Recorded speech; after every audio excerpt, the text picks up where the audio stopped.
সাতক্ষীরায় যেতে চাই সহকর্মী আকরামুল ইসলামের কাছে। আকরাম, জানাবেন তেল নিয়ে যে তেল ইস্পাতের কাণ্ড চলছে সাতক্ষীরায় তার প্রভাব কতটা গ্রাহকদের, যাদের নিত্য এই তেলের প্রয়োজন, বিশেষ করে বাইকারদের, তাদের নিশ্চয়ই সেই দীর্ঘ লাইনে ভোগান্তির কথাটা তারা কিভাবে জানাচ্ছেন এবং স্টেশন কর্তৃপক্ষ কোনো আশ্বাস দিতে পারছে কিনা, তাদের কাছে কোনো সুখবর আছে কিনা?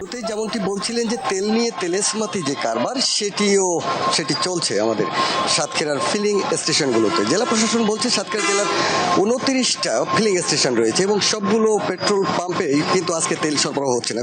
হাতে গোনা কয়েকটি পেট্রোল পাম্পে থেকে তেল সরবরাহ করা হচ্ছে। সিলন টি রপ্তানিতে শীর্ষে।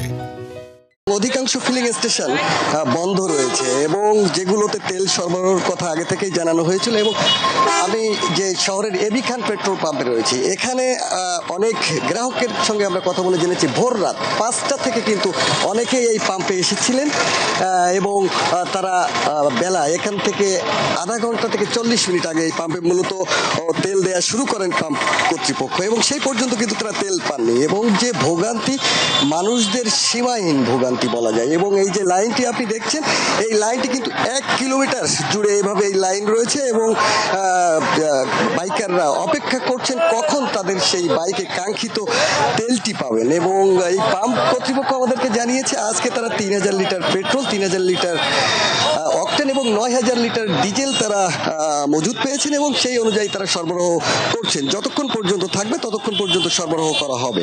পাশাপাশি যে সকল পাম্প তেল সরবরাহ করছে না, তারা বলছেন যে তারা তেল পাওয়ার পর সেই সরবরাহ করবেন, এমনটি আমাদেরকে জানিয়েছেন। পাশাপাশি আরও একটু পৃথক ঘটনা ঘটেছে আমাদের সাতক্ষীরায়।